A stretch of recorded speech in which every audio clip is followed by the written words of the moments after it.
Hey everyone, I'm Emma, I'm Jess. and welcome to the Blurb Society podcast. Our blurb for the day is a review of the book A Fine Romance by Susan Branch. Follow along with our book club questionnaire if you have one. So we're going to start with just some background information on the book. So the book title is, as we said, A Fine Romance by Susan Branch. This is a nonfiction, and Susan Branch typically does a lot of cookbooks and books for seasonal like crafts and meals and just things that can immerse you into the season. And this one was told more like a diary where she took you along for 2 months, and her husband went to England and they explored around a bunch of different places. And basically, she just took you through her days, and it was like you were talking to her over FaceTime. Yeah, I liked the layout of this book. So, speaking of, our first question is like or dislike the writing style. I liked it. I like how it's laid out. Like you said, it's kind of like you're going along with a friend and seeing it through their eyes. And I just liked her humor. So, yes, I really liked the writing style. I agree. I said obviously it felt like a diary because it was her journaling her thoughts during the day and at the end of each day. And I said in my notes, I said it felt like you were hanging out with her because she was telling you the stuff that you wouldn't normally get if she was trying to condense it down and just give you the facts and the information. But she was actually trying to give you her experience. Next one, trope doesn't apply to this one because it's nonfiction. So we're just going to skip over that one for today. And then favorite character in this one is more like favorite person in the book. So mine is equally Susan and Joe. Yeah, me too. Yeah, they're just fun. And like I feel like them separately and them as a couple. Yeah, their dynamic is nice. The way, she speaks of their relationship and how they're just seemingly good partners for each other. So, I believe with this, they, kind of mapped it out where they were going to go. They chose places that they were going to stay. So they rented, little cottages or apartments, things like that along the way. So they had to map out that whole thing. They talk about their driving escapades and things like that, which kind of terrify me. Yeah. But all in all that, yeah, I just thought they were cool, and it was nice to go along for the ride. Yeah, I agree. Next one, favorite quote. My favorite quote was on page 154. It was regarding Beatrix Potter, and it said, "She spent years pouring herself into this house. It was her pet, her toy, her healing, and the doorway to the future she dreamed of." And I think it was reminiscent a little bit of Susan Branch's story in a way. She relates highly with Beatrix Potter and her story. So I thought that was pretty cool. And then my second one was in that house, in her house, Beatrix Potter's, was picture taking wasn't allowed inside, but I keep paper in my purse for sketching emergencies. And this was an emergency if ever I'd seen one. So what about you? What are your favorite quotes? I honestly didn't have any. I also happened to read this book in December because way before me. I got it. Did I get it for Christmas? I think so. I'm not sure if it was in your bag or just in general. Yeah. Well, anyways, I had it when we were away for Christmas, so I was reading it then. So I don't have a favorite quote specifically, but the entire book is just filled with like little snippets of whimsical little information. So yeah. Okay, next one. How does it compare to other books by the same author? I just put the author has written other memoirs and cookbooks. She's a watercolor artist. She does, she's an author in general of pretty much the same thing, nonfiction, just telling about her life. So they're very similar in those ways. Maybe not in the same format, obviously, of a diary, but similar. Yeah, for this one I said she still gives you like recipes and crafts that you can do, but this one it felt like we were getting to know her better. Yeah. And it like on a deeper level than just the level that we get with her cookbooks and her other books that she's written. Sure. Okay, next one. If you could ask the author one question, what would it be? Mine was, what is your favorite piece of art that you've made? Ooh, that's a good one. Mine was, what was your favorite part about the ship?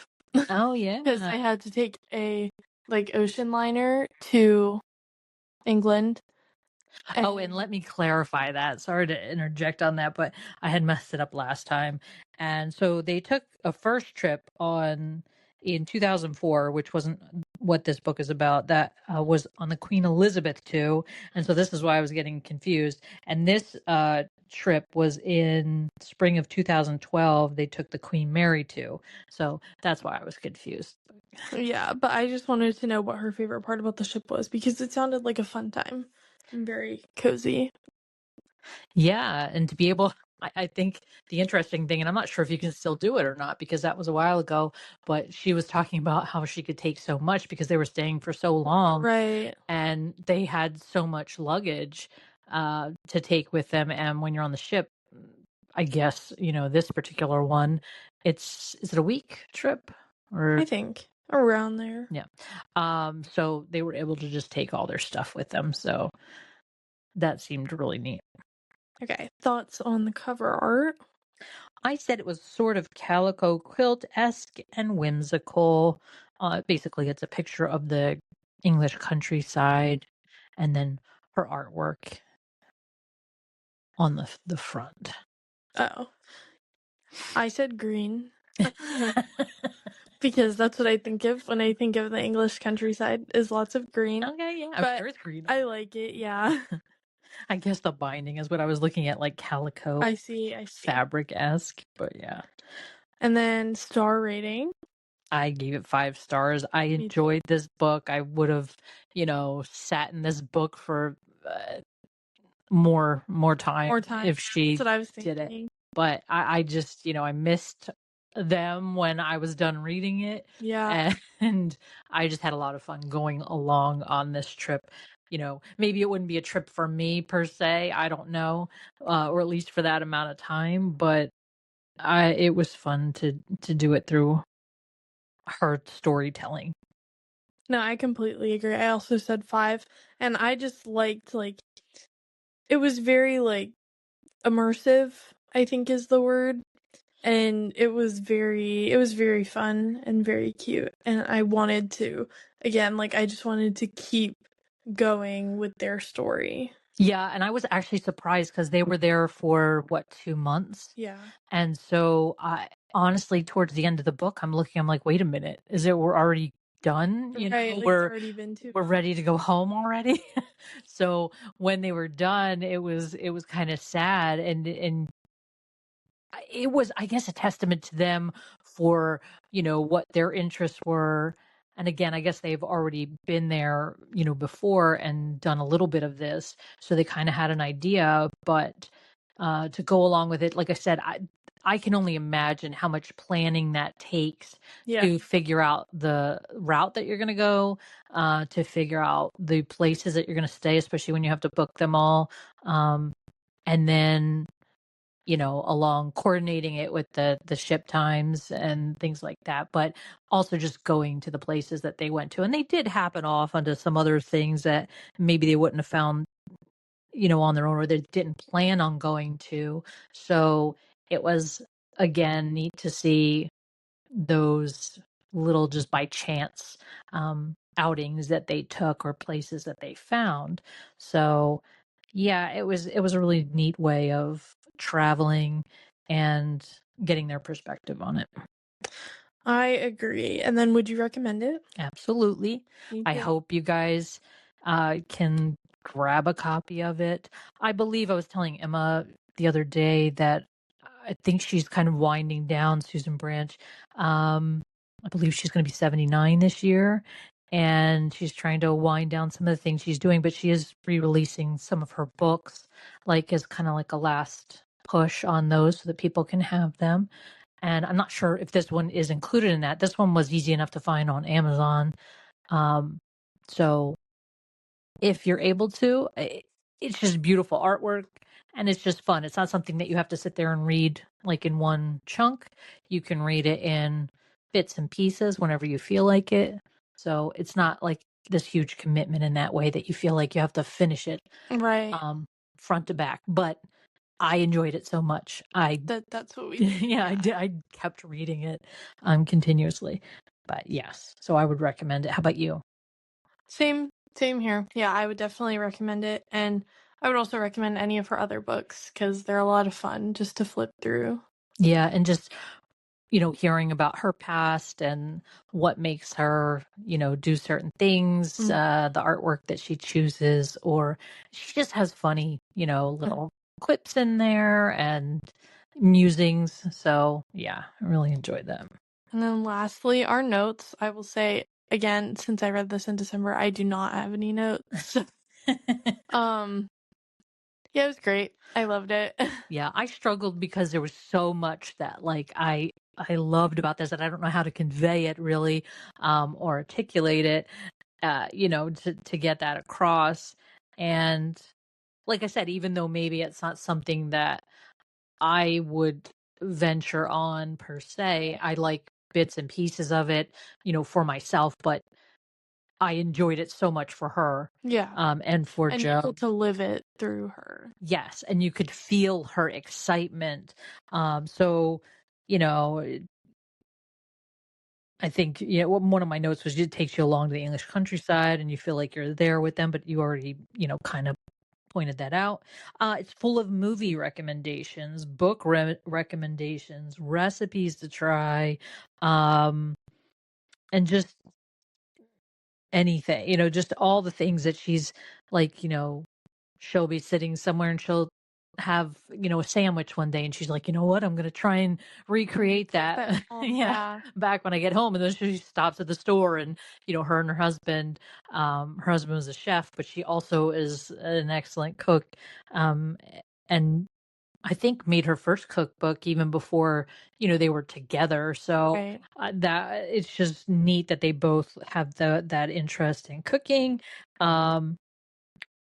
The watercolor paintings, her maps, her sketches, all the little whimsical things that she just throws in and peppers through the pages that you're looking through. And I think this is what I said before, her delight with everything Beatrix Potter and how infectious it is, even if it wasn't maybe something I would be thinking about, but when she talks about it, and I love history. I know it's not your favorite, maybe not your favorite thing, but it's one of those things where I go down like a rabbit hole. I want to know then about Beatrix Potter, the same thing. And I'm like, okay, this is so neat, and, Mm. but she kind of showed you these different points because she kind of went a little bit further into that and gave me that history a little bit. Um, of something I wouldn't have even thought of. So that was a lot of fun to go along with her on that. The other thing was it was interesting to think about because she painted that picture too. Um, a little bit literally and, and figuratively, but it was during Queen Elizabeth II's Diamond Jubilee. Right. So she's talking about the bunting and the festivities. They weren't in um, London per se. They were on the outskirts, in the countryside, but all of these, towns and their pubs and whatnot were celebrating and decorated for this particular occasion because, it meant a lot to them. I forgot about that. I liked that. Yeah. Well, I loved especially the watercolors that she had Yeah. of some of those things. Um, and then I just, I really appreciated it was page 205 and her thank you for uh, the people in England and for their building and preservation of the English countryside. And when she talked about, because another thing is how much we like the Jane Austen, um, you know, books and things like that. But going to some of those places and talking about the footpaths and you think about Lizzie like how she loves to walk Yeah. and how she's always covered in mud and then you see why because they still have these footpaths that have been preserved and you're walking along the countryside now where any most of us live if you're walking somewhere, you're on somebody else's property and you can't do it. So you're, driving or whatever you're doing. But to be able to take those walks, um, yeah, just to be able to see the countryside, as she says, that's preserved for everyone now, it makes a difference, and that's such a gift.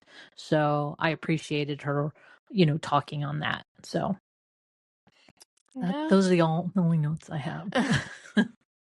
Well, we wanted to know, did you guys read the book with us? And if you did, what were your thoughts on it? You can comment down below or let us know on our Instagram. Yeah, and would you want to go on a trip like this? Is it something that would interest you? Our goal is to read at least one book a month and review it for you guys. And for April, we'll be reading The Let Them Theory by Mel Robbins. It's completely different from this book, obviously. We'd love it if you'd read this book too and came back with your thoughts. We hope you enjoyed today's episode. Thank you for spending time with us, and stay tuned because our next blurb is in the works.